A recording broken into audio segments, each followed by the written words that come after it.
Welcome to the Touchlines and Touchdowns video cast blog thing. It's in association with the Touchlines and Touchdowns podcast. That's the name of the YouTube channel. I am your host, Asa. I have Coach Asa because, dear listeners, we have our YouTube series, The American Football for British people, but really anybody who doesn't really understand American football. So I retain the status of coach at all times. Ask Jason Garrett. It's fine. I'm here with esteemed guest JJ Fight, who you can find in various places on Twitter, but certainly on the usually in the First Touch space.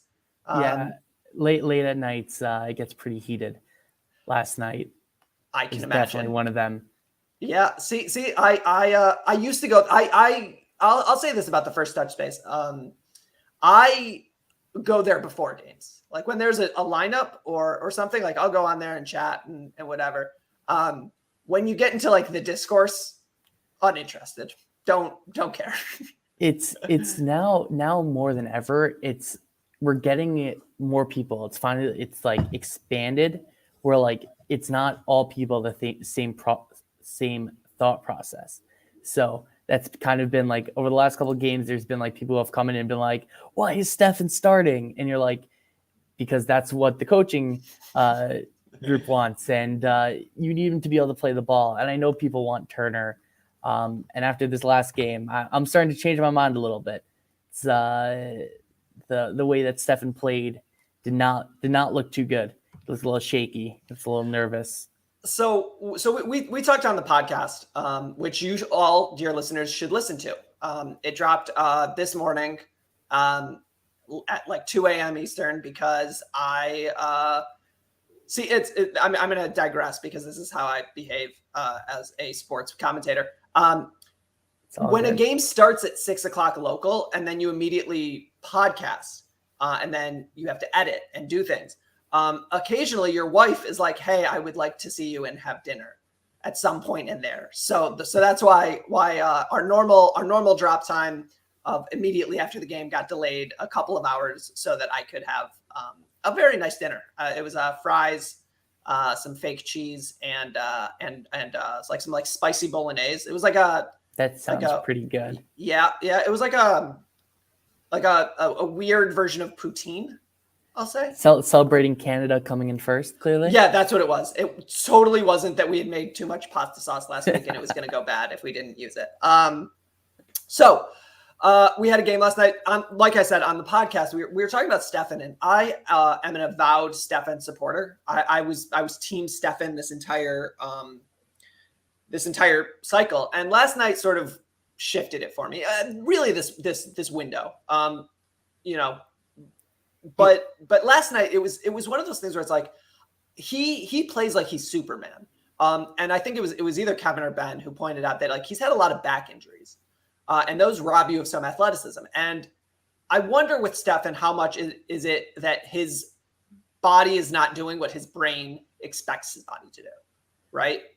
Yeah. So I remember when he used to play in MLS, and then when he first got loaned out, when he first went to City. There would be some times where he would make extremely athletic saves, where he would be fingertips on one side of the net, getting across the other side. He was also quick. He was good on the ball. Like there were things that he would do where you'd be like, okay, this could be our goalie for the future. Like he's quick, he's athletic, he's big, he controls the box well, he can come out of net well, he controls the game. And then he goes back to Man City. They don't loan him out; they keep him on the bench, and you start to see some of the mistakes come in where. He's a little lackadaisical when he tries to come out and get across, or his touch is off by a little bit. And you almost wonder, and yeah, he's had the injury concerns with his back and other injury concerns. But you also wonder, does he just need regular playing time?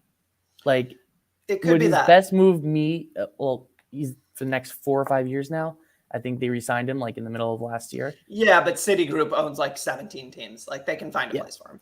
They'll switch Sean Johnson and Stefan. Yeah, sure. Why not? But like I think the thing is with Stefan, like maybe it's time. Maybe he does just need time on the field. But I think that a lot of it has to do with sort of what we want from our keepers, right? And it's very clear that Berhalter wants our keeper to be able to play out of the back. Now, it's ironic that he says that because he plays defenders who exclusively can't. And last night was a big component of that. You had Luca Della Torre dropping back to become basically a third defender to move the ball, because otherwise Zimmerman and Robinson are just fine to keep passing between themselves. And Costa Rica were letting them do that. And so I actually, you know, like this is where I gotta say, like, I diverge from like USMNT Twitter, like truisms in a way. I'm a big believer in first principles. Like I'm not going to get into Kantian ethics here, but like you do your job first and like the secondary stuff second. And so I'm cool with Berhalter's theory on defenders because the job of a defender is to defend. And if they can build up, great, awesome. That's super useful. But like job one is defend. But he doesn't use that same first principle with goalies, right? Like if it was the same first principle, then Matt Turner would never leave the goal. Like job one is prevent goals. And so like, I just like, for me, it's like, I just want consistency, right? If it's job one is do your job, then our center forward has to be Jordan Peepo. Yeah. And I guess if you're really doing that, then you want players who are in form constantly, who are coming into camp after playing a lot of games. Joe Scally should have been in multiple camps, right? You're talking about a guy who's playing week in, week out. He should be in a camp. It still blows my mind that he hasn't seen the field for us.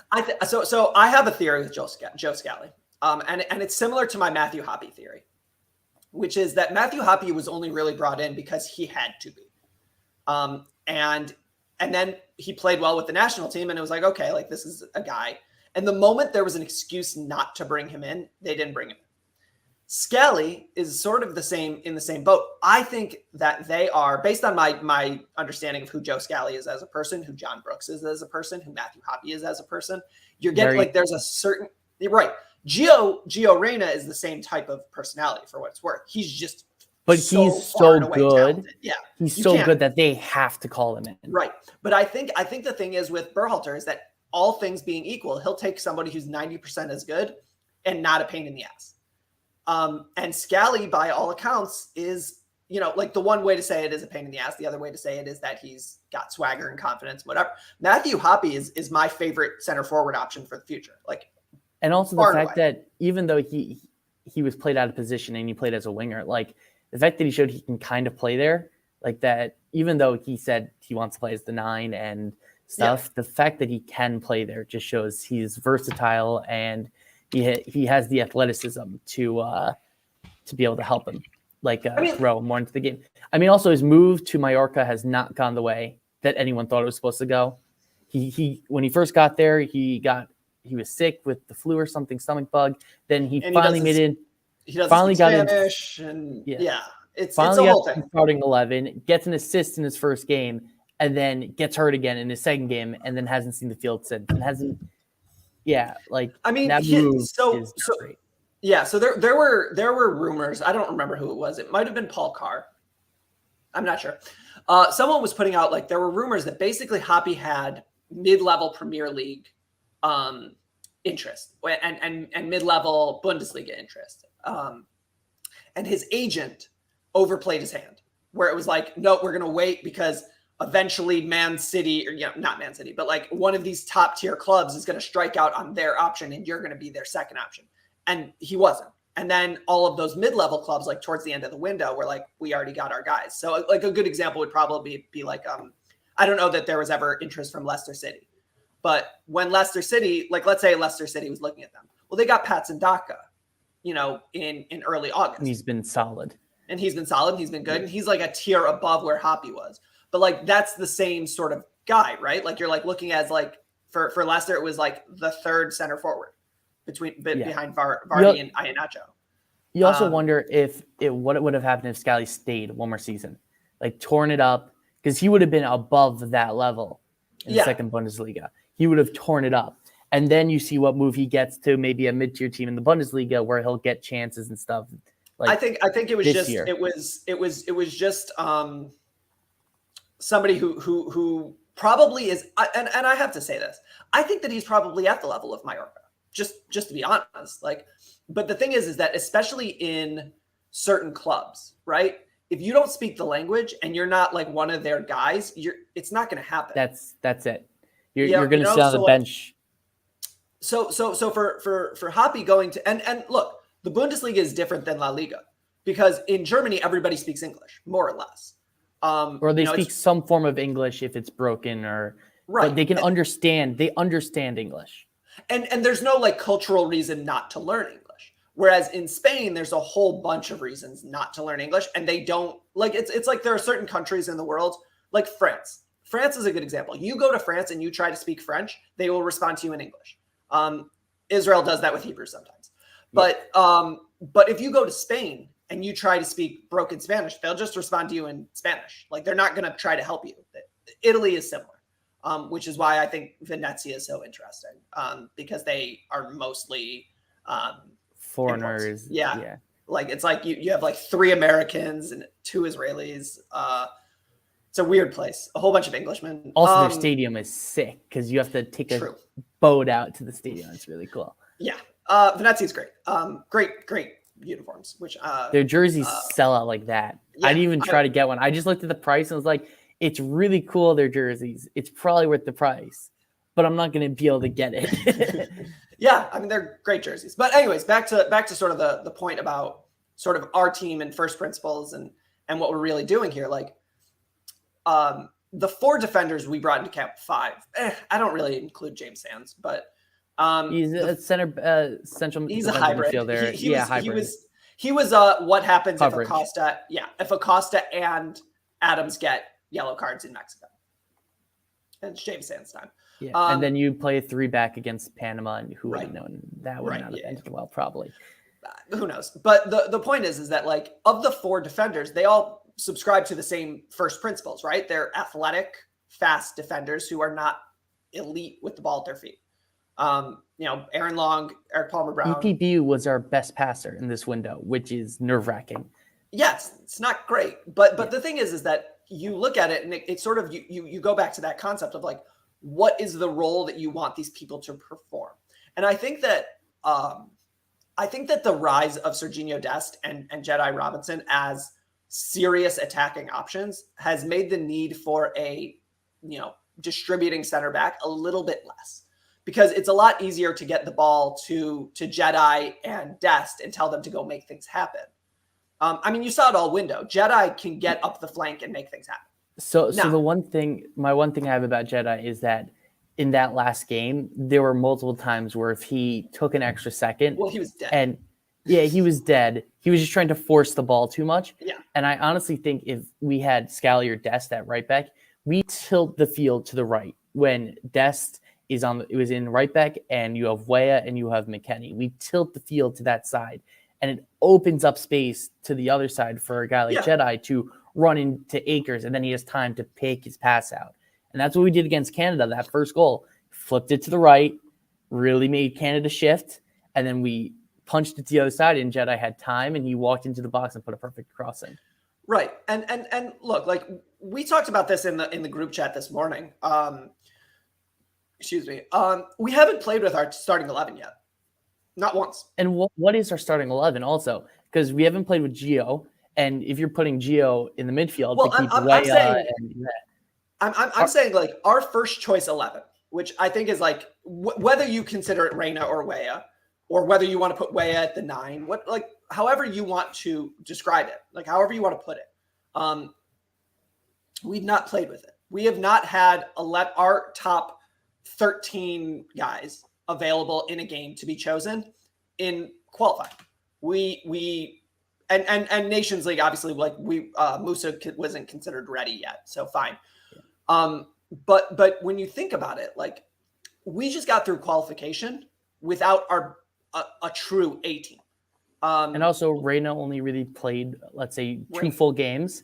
He played, I think, 200 minutes in qualifying, which is like, he's one of our 4 most talented players.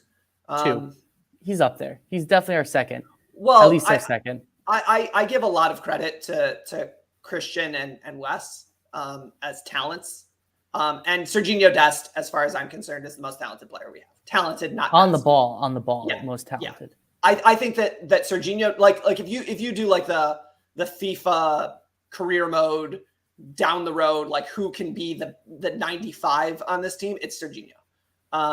Like I think in my experience, it's been Gio. You put Gio at a cam on a team and you run him out there, he grows so quickly. Well, in the game, yes, Yeah. but like I'm saying, like in like a real life, my understanding of like a football manager type of situation. I think that Dest can do things that nobody else on the team can do. That goal against Costa Rica, no one else on the team can do that. Onto their weak foot, curls it in against Keylor Navas. Like no one else could do that. I think that there's like two guys in CONCACAF who can do that. Like it's an incredibly difficult goal, and that's as a defender. And you saw like after the moment from the time that he got bodied by Davies in that game to the time that he went out with an injury, he shut him down. And there are not many people who can shut down Alphonso Davies. Now, can he do it 3 games in a row with intensity and paying attention? No, probably not. But he's also 21.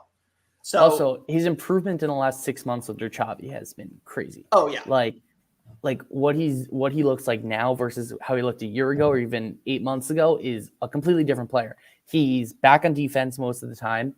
He's not just a body on defense. Like he actually is engaged on defense now. And this is the thing about 6 to 8 months when you're 20 and 21 and 22. It matters. And oh, by the way, we have 8 months between now and Doha.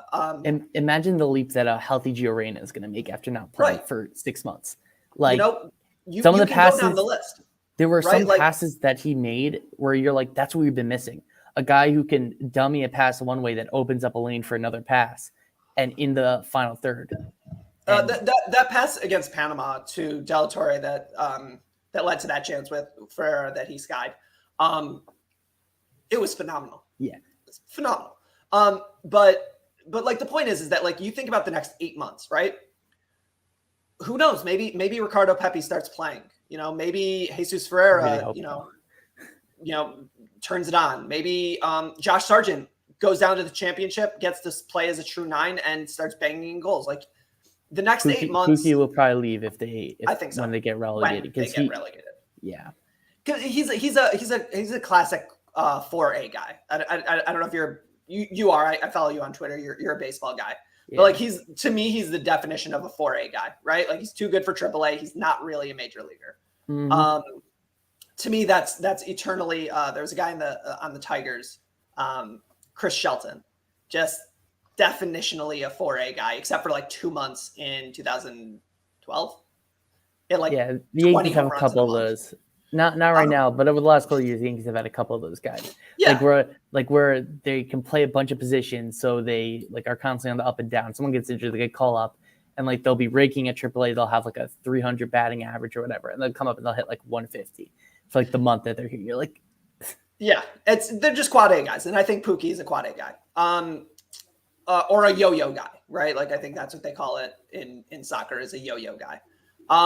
But who knows with Sargent? And you look at our backup midfield options, right? Like maybe Busio reestablishes himself in the midfield in Venezia, and they avoid relegation, and he's a guy who's starting for a mid-table ish. Other than the fact that. Once he fell out of the lineup, they started to actually win games. So, issue for him. Not great. If he can build some muscle, he'd be so much better because on the ball, he's solid. He makes runs off the ball. Also, it's just defensively, he gets little brother. And again, he's 19. Like these things happen. Like he'll fill out a little bit. Yeah. And who knows? Maybe Tanner Tessman, works his way into the system, and becomes the backup 6 that was promised. So Aiden Morris or Obed Vargas. Like there are so many names. It sounds like Vargas is not gonna choose us. That's unfortunate. He said he's in an interview because he was at one of the Mexican camps. He's like, I'm happy where I am. So unless you're gonna cap tie him over the summer when he's 16 years old, great. Which I don't. To be honest, Nations League, you should go out and cap tie a bunch of people. I would. If I were the American system, I would start Slonina. I would start Vargas. I would start Gomez. I would start I would Scally. go down the list. Scally, sure. Like you go down the list and you just like make sure that you're not losing out on kids. Justin Che would start. Well, all with three. the new rule is that they have to It's basically play like 3 yeah. full games and then like a minute of a fourth game for Yeah. them to be captained. So like, I don't think there are enough games over the summer that you can totally do that, but you can start the process with them because they wouldn't be able to go to a camp for another team for 3 years. So you can start the process. Yeah. And these are guys like, I'm not like predatory cap tying. Like I think that Gomez is a guy who, you know, like we saw him. If he breaks into the next 4 months, he's a backup to Jedi or can even take over the spot because I don't think he can take over the spot. I'm a Jedi believer. But Jedi. I think Gomez is I think Gomez is, and also just for the record, if we have a Jedi, don't we need to find someone who's a Sith? I've been That's why I'm saying Darth Vader. Scally, because Scally's like that like type of dude. So I've been pushing Darth Reina for a really long time because I think that he embodies that. But I would like that. I think I called on Twitter DeAndre Yedlin Elrond because he was there when the Courage of Men failed, and then he was there for the destruction of the ring. It's fine. Don't worry about it. Yeah. I read the books, but too long ago. I don't get all the little references. But I think that the thing is with this group, right? And with the guys that we're talking about, Gomez and Che and Slonina and Cowell, I guess is still not cap tied somehow. And you also look at there's not just, you know, and there's senior squad cap tying, but there's also a pretty important U20 tournament this summer. And it's going to affect our Olympic qualifiers. Right. Like, so we need to go into that tournament with like a full on squad, but from the sounds of it, like a lot of these guys we just mentioned, they won't get released. Right. Like Slonina won't get released by Fire because he's their starter, right? Mm-hmm. Probably Vargas, he's basically taking over the starting 6-year-old at Seattle. He won't, even if he wanted to play for us at U20, he probably wouldn't get released. Jogo doesn't want to make a decision on a U20 team because it will affect, like, if he chooses one, they're just going to assume that he's chosen that one for his senior team. Like it's that type of stuff where, like, theoretically our U20 team could be really good, but how many of those guys are actually going to be able to play? Like, I think we think like, oh, Yunus Musa can play. No, because he started with the senior team, he can't play the U20s. I think he can go to the Olympics. He wouldn't count as the Olympic spot, but he would count as like the under 20 slot. But and I think with that group and with that tournament, you know, we saw what happened the last time we tried to qualify for the Olympics and teams didn't release certain players at Atlanta. I'm just saying, like, it probably would have been useful to have Miles Robinson and George Bello. Oh, 100%, because they didn't have a left back. Right. Would have been great. That's a problem. Also, maybe having like our most athletic center back out of, like, I think Miles also, he's going through something right now. Like, doesn't look, he's not as quick. He doesn't look as smooth anymore. I think he's thinking. I think he's thinking too much. But he'll be fine. I think that he's water finds its level and he's below his level right now. I also wonder if like everything that happened over the summer with like, oh, is he going to be sold and all that kind of stuff like affected him? Probably because he didn't want to be sold, but Atlanta kind of wanted to sell him, and they hinted that they were going to sell him. And I wonder if like he felt as though Atlanta didn't have like his trust. It's crazy. And the thing with Miles is that I think he'll be fine. I think that he knows that the senior national team job is his until he screws it up, and there's a certain confidence in that. Or until Chris Richards gets healthy, and then you need to have a ball passing center back. Right. I think there is a question about, of those two plus Zimmerman, like what is actually the best pair? Well, to be honest, Richards is pretty athletic. He's pretty quick. He's pretty athletic defensively. He's not the freak athlete like Miles Robinson is, but he's pretty good. He can get up there in aerial duels and stuff. I think Richards is our number one center back, to be honest. When he's healthy, I think that he's the best we got. It's just a question of, does he pair better with Miles or Zimmerman? And I think the answer is probably Zimmerman, because Zimmerman is so good in the air. he's other than Although he last looked night, gassed last night. Like yeah, he just wasn't getting up. Like there was a time towards the end of the game where he like aimed himself to go for a header and didn't go for a header. And we were down yeah, 1-0 at the time. And it was kind of just like, okay, he's gassed. Right? Like yeah. also Aaron Long coming into this camp makes See, I don't no hate sense. it. I don't hate it because I think that Aaron Long fits the profile. Like again, like the profile has been established. But he's not. He hasn't looked great coming back, right? And one of the things that he's supposed to be good at is being like athletic defender. But if you're coming back from an injury that he had, it takes you 6 months to get back to that speed, and he has not looked yet. Like I would prefer other guys to be called in, who are playing week in, week out. But who are those guys? I mean, it's Cameron Carter-Vickers.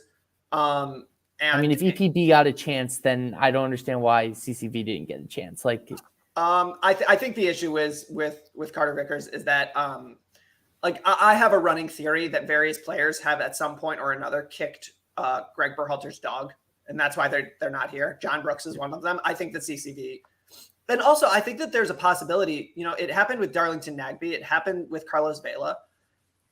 Sometimes you just don't want to play. You just don't want to do it. Right? Like it like we all think about it, and especially in America, way more so than any other country.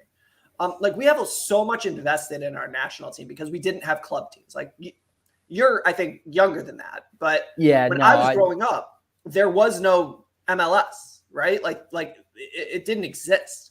When I started following soccer, it was like just before the 2014 World Cup, so like it was kind of like that first explosion. I felt like they literally turned Times Square into like a field day type of thing for soccer. And then NYCFC gets announced like right after that World Cup. Mm-hmm. And I'm like, oh, I'm new into soccer. There's a new team. That's going to be my team.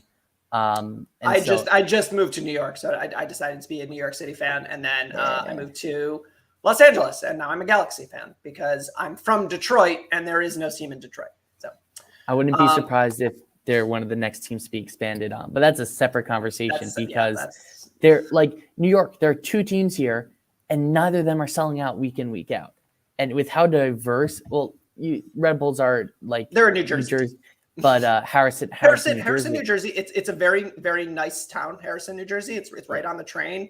You can see Red Bull Stadium when you're commuting in and out of the city, as I did. Never went to a game there.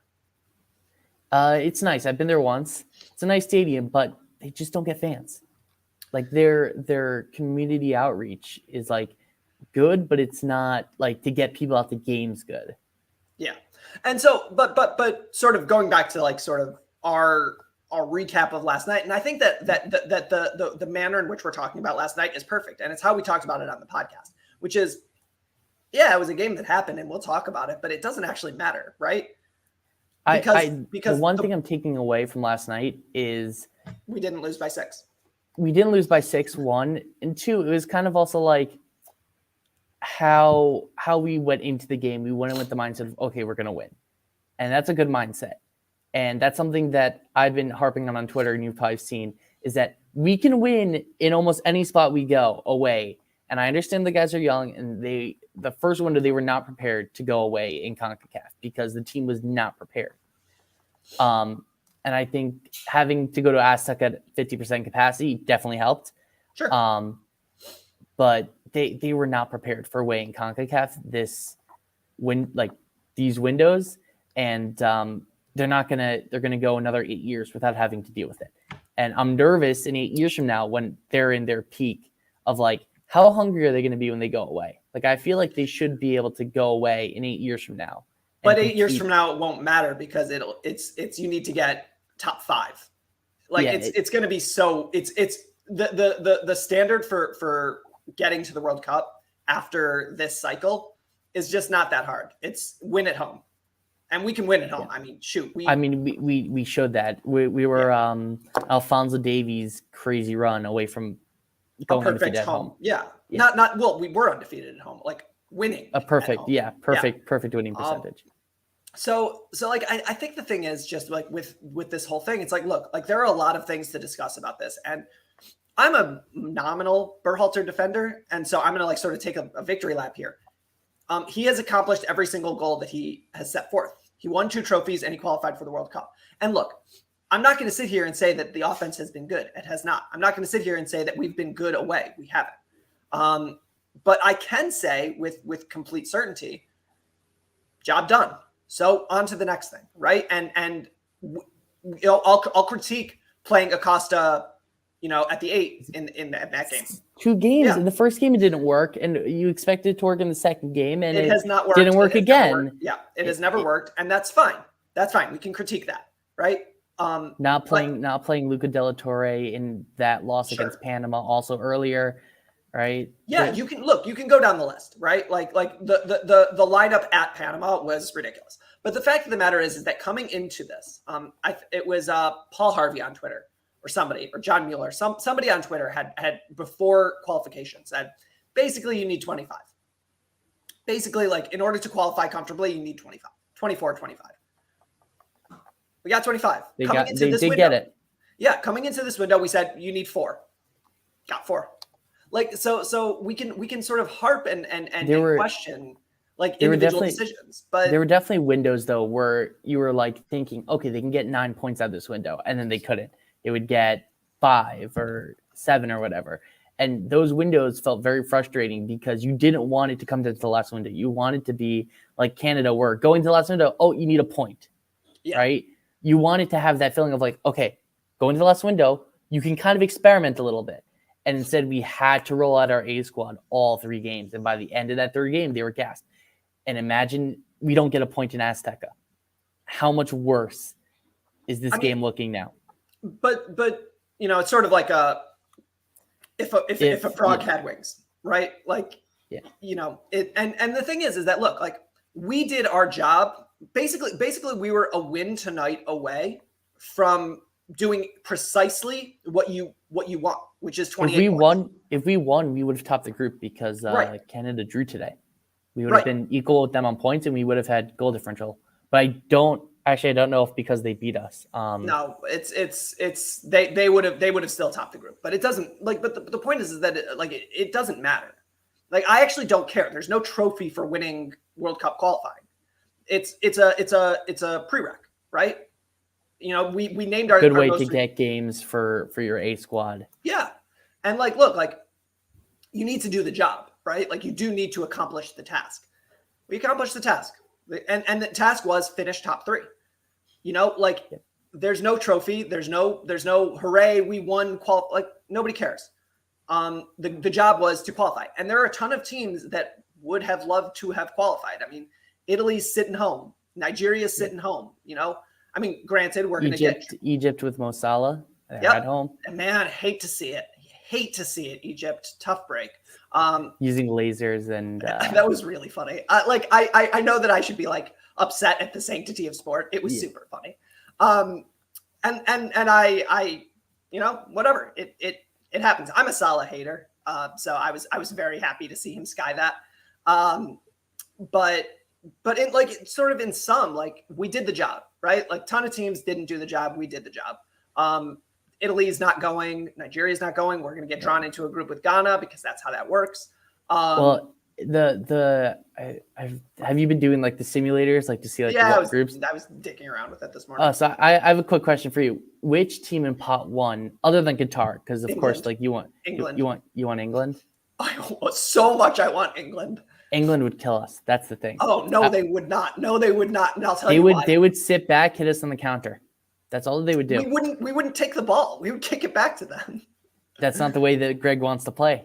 Greg will grow up. I'm telling you, at the World Cup, he will grow up because there's a pragmatism that comes from are playing in England, or we're playing England. If we go into that first game, let's say against a pot 1 team that also knows our weaknesses, breaking down a low block and wants to hit us on the counter, and we try to take the ball and break down a low block, I'm gonna have issues. I mean, if we go into a first Spain wouldn't be terrible.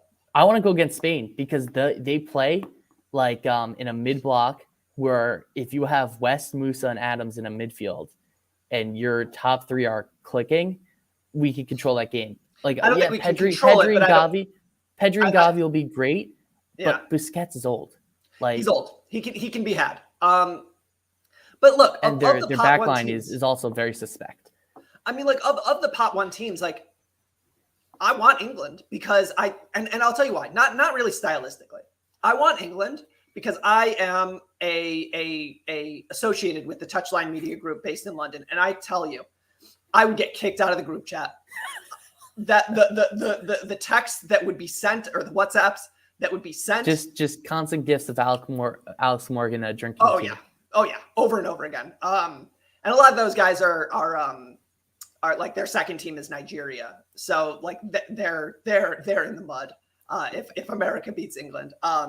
But like of the pot one teams, like I'm not all that concerned about any of them because either it's going to be Brazil and France, and it's like, well, okay, that's a loss. Brazil, France, Argentina. If we get drawn in group with them, I don't mind Argentina. They're better. Messi will tear us apart. That's the one. Of course he will. Of course he will. But like, okay, like we played teams where one guy kills us. Canada, cough, cough. Canada, right? But like, okay, Diego Lainez also sort of has our I don't understand. Number. He had the Tata knows that, right? He showed in Nations League that our weakness is a quick winger with a quick release on a left foot. And he has him sitting on the bench both games, and neither times does he come to the game. I don't understand that from Tata. Well, I think it's just to talk about Mexico for a second, and we're running up against our timelines here. But I think Tata Martino is really funny because he has 3 attacking players who are brilliant. I mean, look, we're done with qualification, so I can actually give Mexico their flowers. Yeah. Tecatito, Lozano, and Jimenez are great. All of them. They're really pretty good bad players. Though, during qualification. Bad in qualification under Martino. They are bad. And I say this as a Galaxy fan, and as someone who watches soccer in LA, is this 3 significantly better than a front 3 of Chicharito, Vela, and Lainez? And the answer is no. That honestly, those 3 probably complement each other more than the 3 that they ran out. It's Lozano, Tecatito, and Jimenez don't play well together. And it's now's like a good time to give Greg Berhalter some credit. It's not the best players, it's the best team. And it's like, if you look at like sort of like our collective cultural conscience with like movies, right? Like our sports movies are never about they were the most talented team in that. No, it's always the underdogs. Underdogs who like somehow complement each other, and then they have one brilliant. The movie about 2026 when we win it is going to be awesome. Yeah, it'll be great. The finals if the final takes place in MetLife, I'm definitely going to buy tickets. I don't care how much it's going to be, who's playing. I'm buying tickets. I'm really hoping that they do it at the Rose Bowl, because the Rose Bowl at 4:00 or the Rose Bowl. It's delightful. I don't know if you've ever been to the Rose Bowl, but it is. I looked outside. I walked by it when the last time I was in LA. So if you ever have the opportunity to go to the Rose Bowl, not the stadium, like the Rose Bowl, it is a unique experience in sports because you have the sun setting over the mountains. It's like New Year's Day. It's like it matters for some reason. It's a cool spot. And maybe that's because I'm a Big Ten fan, but like it's a meaningful thing. Yeah. But it's also 100,000 and an old ass stadium, and it's like there's something cool about that. MetLife I think just has 75 or 50. I think it's 80. Really? I'm not 100%, but it has the ability to take on a bunch of people and not clog up streets because it's kind of in the middle of nowhere. And that's why I think that they might put it there. Yeah. Because it, like you can say, it's taking place in New York City, but not really. Not really. And so you can get all the allure of doing all the advertising in New York City and stuff like that. But eventually, like, you don't have the insane traffic, right? Like LA traffic is already pretty bad. It's not. I mean, if we're trying to avoid traffic, you will not put anything in LA. Yeah, like they might do one. Like I have a feeling if Mexico plays any games in the U.S., like if they make it to the round of 16, 2026, they're going to play in LA. Well, they'll play at SoFi. They're not actually. I doubt they're actually going to use the Rose Bowl. They're gonna use SoFi. SoFi's awesome. Like anytime it shows up, it's awesome. And it always makes me so annoyed that MetLife looks like how it looks. I mean, it's North Jersey. Like I love New Jersey, but like you have to like embrace your like who The you are. gritty. Yeah. You're too young for this, but the Detroit Stadium, the Lions used to play at something called the Pontiac Silverdome, and it was miserably grim. But it was like it felt right, you know? Like it's like somehow the Big House at Michigan. Like it feels right. Like there's like an air of grandeur, but it's also very quiet. Or like what's another good example? Death Valley in Louisiana. Like there's something like vaguely Cajun about the whole thing. And like MetLife is North Jersey. Like I don't know if you've ever been to gray, bleak. Yeah. Like empty seats all the time. SHI Stadium, Rutgers, in Piscataway, like same I haven't thing. been there yet. I should probably go try to go. Super annoying to get to. You go to New Brunswick, and then there's like a shuttle. New Brunswick is great. I like New Brunswick. It's very close to where I used to live. It's across the river from Highland Park. But it's super annoying to get to the stadium.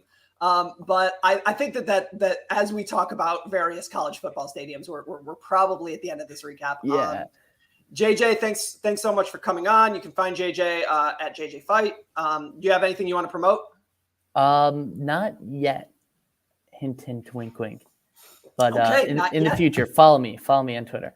Follow JJ at JJ Fight. Follow us at again. You can follow my personal accounts at Diamonds Esquire. I don't respond there. Mostly that's music takes that are you haven't tweeted on that account in a while. I tweeted the other day about the Gaslight Anthem coming back because that's a big deal for me. Big Gaslight Anthem fan since we're talking about New Brunswick. So for actually, follow at TLS_N_TDS. We are excited about a lot of things coming up. We have the 100th episode spectacular, which is happening, I guess, if people will get back to me. Quidditch episodes anytime soon? We are doing the Nerdcast. We had a couple episodes on Harry Potter. We talked a lot about Quidditch. It turned into a lot of uncomfortable jokes about certain things with brooms and polishing them. Yeah. It happens. We will be returning with Nerdcast next Sunday. We will be previewing the NFL draft with some guys who from a certain podcast that the soccer community listens to. So we're going to talk to them about football because that's just how we roll. And we will be having some people from a football podcast talk about soccer. Because that sounds very fun. Yeah, we will be having. I don't know that we can announce the guy yet, but he's on a podcast that many of our listeners should listen to if they don't already. And in both situations, so stick with us. Obviously, dear listener, we love you. We couldn't do this without you. So thanks so much, and we'll see you next time.